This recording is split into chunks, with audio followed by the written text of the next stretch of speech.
Episode की शुरुआत में हम देखते हैं कि नारुतो और उसकी टीम सासुके को ओराचिमारू के हाइडआउट में ढूंढ रहे होते, बट उनको सासुके कहीं पर भी नहीं मिलता है।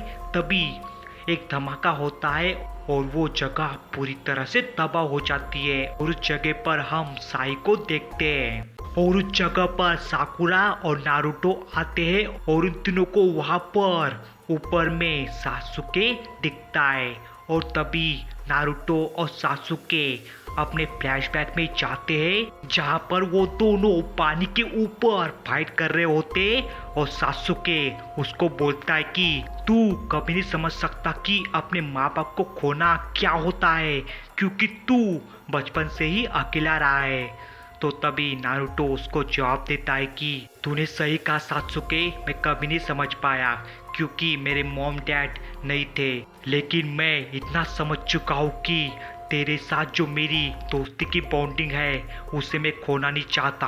और तभी वो दोनों फ्लैशबैक से सीधा वापिस प्रेजेंट में आ जाते हैं और नारुतो उसको पूछता है कि तेरे पास मौका था उस दिन मुझे मारने का, पर तूने उस दिन मुझे मारा क्यों नहीं। तो तभी सात्सुके को अपने बड़े भाई इताची की बात याद आती है जहां पर उसने अपने खुद के विलेज के लोगों को मार डाला था, इंक्लूडिंग अपने मॉम डैड को भी, बट वो अपने भाई को जिंदा छोड़ देता है। और तभी वो अपने भाई को बोलता है कि सात्सुके, तुझे अगर मेरे जैसी मांगे की शारिंगन आए जागरूक करनी है तो तुझे अपने बेस्ट फ्रेंड को मारना होगा। और तभी सासुके नारुतो को कहता है कि रीजन बिल्कुल सिंपल था, तू जिंदा इसलिए क्योंकि मैं वहां से उस दिन चला गया था।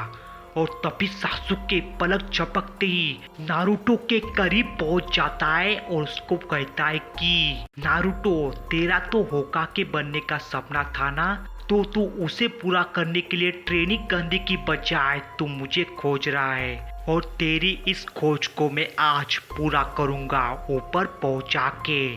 और तभी सासुके अपनी तलवार निकालता है और नारुतो उसको जवाब देता है कि मैं होकागे कैसे बन सकता हूँ जब मैं अपने दोस्त को ही बचा नहीं सकता। सही कहा ना सासुके।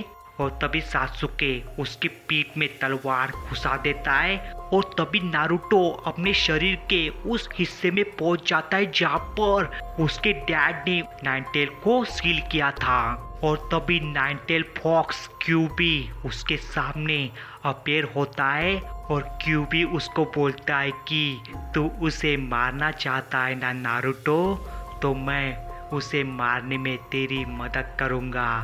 आगे बढ़ और उस सील को तोड़ दे, और उस सील को तोड़ते ही तुझे मेरी पूरी ताकत मिल जाएगी। और नारुतो क्यूबी के बातों में आकर सील तोड़ने वाला होता है, तभी वहां पर सासुके आ जाता है और उसे वहां पर देखकर नारुतो और क्यूबी दोनों हैरान होते। और सासुके नारुतो के अंदर कैसे पहुंचा ये आपको थर्ड सीजन में पता चल जाएगा। और नाइनटेल फॉक्स को देखकर सासुके बोलता है कि तो तेरे पेट में इतने सालों से ये राक्षस छुपा हुआ है। और क्यूबी उसकी शारिंगन आय देखकर कहता है कि तो तू उचिहा क्लान से है ना, जिनको शारिंगन आय श्राप के रूप में मिली हुई है, और तेरी ये आंखें और चाकरा मुझसे भी ज्यादा अशुभ है, जैसे काफी समय पहले उचिहा मादरा की हुआ करती थी। और ये सुनते सासुके गुस्सा हो जाता है और उसको एक हाथ से वहां से वैनिश कर देता है और कहता है कि मैंने ऐसे किसी आदमी के बारे में नहीं सुना। एंड इसके बाद हम कुछ मंथ पहले का सीन देखते हैं जहां पर कोनोहामारू और उसकी गैंग कैट को पकड़ने के मिशन पर होते और वो तीनों कैट को पकड़कर उसके मालिक को लौटा देते। और सुनाटे कोनोहामारू को बोलते हैं कि एक कैट को पकड़ने में तुम्हें इतना टाइम लगा। और कोनोहामारू कहता है कि मैं कैट को पकड़ने वाला मिशन नहीं चाहता, मैं कुछ बड़ा मिशन चाहता हूँ। और तभी सुनाटे उसको तुम बच्चे हो कहकर ना कर देती है मिशन के लिए। और तभी कोनोहामारू कहता है कि अब मैं बच्चा हूँ, जब मैं बड़ा हो जाऊंगा तब सेवन होकागे बनूंगा। तो सुनाटे पूछते हैं कि सेवन क्यों, तो वो कहता है कि क्योंकि सिख होकागे तो सिर्फ नारुतो ही बन सकता है। और ये सुनते ही सुनाटे और इरुका सेंसेई के चेहरे पर खुशी आ जाती है। और उसके बाद कोनोहामारू और उसकी गैंग वहाँ से चली जाती है और सुनाटे कहते हैं कि अब नारुतो के वापस आने का समय हो गया है क्योंकि उसकी ट्रेनिंग ख़त्म हो गई है। और इरुका सेंसेई नारुतो के बारे में सोच रहे होते हैं जहाँ पर नारुतो ने ट्रेनिंग में जाने से पहले कहा था कि कुछ भी हो जाए मैं सासुके को वापस ला के रहूँगा। एंड इसके बाद हम देखते हैं कि नारुतो और जिराया सेंसेई विलेज में आ जाते और ये सब गेट कीपर देख लेते और गेट कीपर उन दोनों को देखकर खुश हो जाते। और इसके बाद साकुरा और कोनोहामारू गेट कीपर के पास आते सामान लेने के लिए। तो वो दोनों बताते कि तुम्हें विलेज के अंदर जाना चाहिए, तुम सरप्राइज हो जाओगे। और ये सुनते ही साकुरा समझ जाते हैं कि नारुतो घर वापस आ गया है। और तभी हम नारुतो को देखते जो कि अपने गांव में आकर खुश होता है। और तभी वो पोल पर चढ़कर कहता है कि नारुतो उजुमाकी वापस विलेज में आ गया है। और तभी उसको वहां पर खोजते हुए साकुरा और कोनोहामारू और उसके दोस्त आ जाते और साकुरा नारुतो को आवाज लगाती है। तभी नारुतो नीचे आ जाता है और उसे देखकर साकुरा खुश होती है और उसको पूछते है कि नारुतो क्या मैं अब तुम्हें वुमन जैसी लग रही हूँ। तो नारुतो कहता है कि तुम अभी भी वैसे ही हो जैसे पहले थी। तो ये सुनकर वो नाराज हो जाती है।